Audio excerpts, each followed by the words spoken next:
बिस्मिल्लाहिर्रहमानिर्रहीम। अस्सलाम वालेकुम। उम्मीद करती हूँ आप सब खैरियत से होंगे। मेरी अल्लाह ताला से दुआ है अल्लाह पाक आपको तमाम परेशानियों से महफूज रखे, आमीन। मुअज़्ज़िज़ ख़वातीनो हज़रात, परफ्यूम किस तरह हमारी शख्सियत की अक्कासी करता है। कुछ लोगों को परफ्यूम इस्तेमाल करने का खप्त होता है, खुद को दिलफरेब खुशबुओं में इस कदर बसा लेना चाहते हैं कि इनके नज़दीक से गुजरने वाले इनकी शख्सियत का मशहूर व खुशगवार तासुर महसूस कर सके। मगर अक्सर ऐसा होता है कि खुशबुओं में बसे इन अफराद के पास से गुजरने पर नाक बंद करने को जी चाहता है और सांस रोककर अपने चकराते हुए सर को काबू में रखने की तगदो की जाती है। मेरा ख्याल है कि आप अपने आप को इस कैटेगरी से दूर रखना चाहते होंगे, जिसके करीब से गुजरने वालों को सर चकराने और जी उतलाने लगता है। यानी आप अपने सरापे को, ऐसी मशहूर को खुशबुओं में बसाना चाहती होंगी कि आपके करीब रहने वाले लोगों को आपके वजूद से उठती तेज़ महक से बचने के लिए माउथ मास्क लगाने की ज़रूरत ना पड़ जाए। परफ्यूम का इस्तेमाल अगर सही अंदाज में मौजूद तरीकों को पेश नज़र रखते हुए किया जाए तो ये खुशबू आपकी शख्सियत की दिलकशी में बेहतरीन इजाफा की बाइस बनती है। ज़ेर नज़र मजमून में इसी हवाले से मुफीद वकार आमद बातें बयान की जा रही हैं, जिन्हें परफ्यूम या कलोन इस्तेमाल करते हुए अगर आप जहन में रखें तो ये आपके लिए बहुत सोनमंद साबित होंगी। लेकिन वीडियो पे जाने से पहले आपसे गुजारिश करूंगी कि अगर अभी तक आपने मेरा चैनल सब्सक्राइब नहीं किया तो अभी सब्सक्राइब करें, शुक्रिया।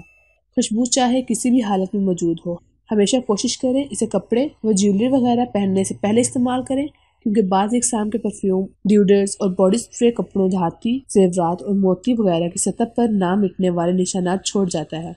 परफ्यूम लगाते हुए इस बात का ख्याल रखें कि इसे अपने जिस्म के नब्ज़ी हिस्सों या पल्स पॉइंट पर लगाएं, जैसे कि कलाई की पुश्त, थोड़ी के निचले हिस्सों पर, कान की लुओं के पीछे और गले व सीने के तराफ हिस्सों पर वगैरह वगैरह। परफ्यूम लगाने के बाद दोनों हाथों की कलाइयों को आपस में रगड़ने से भी गुरेज करें, क्योंकि ऐसा करने से खुशबुओं का आहंग टूट जाता है।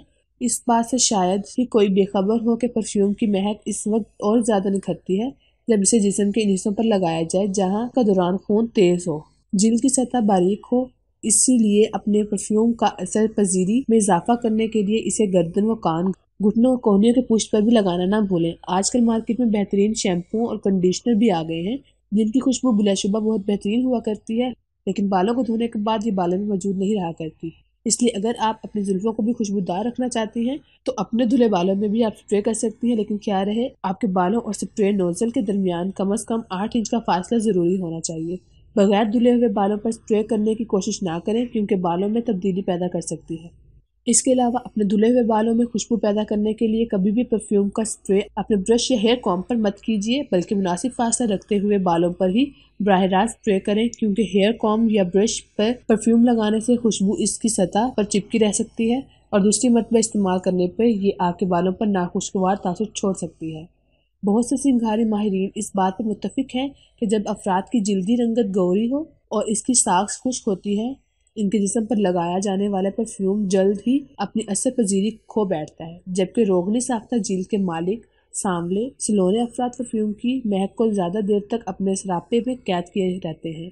इसलिए गोरी रंगत के हामिल अफराद अपने सरापे को न सिर्फ सुबह घर से निकलते हुए परफ्यूम के महज 1 या 2 स्प्रे के जरिए महकाने की कोशिश करें, बल्कि दोपहर के वक्त परफ्यूम के 1 या 2 स्प्रे से इसे ताज़ा दम कर लें।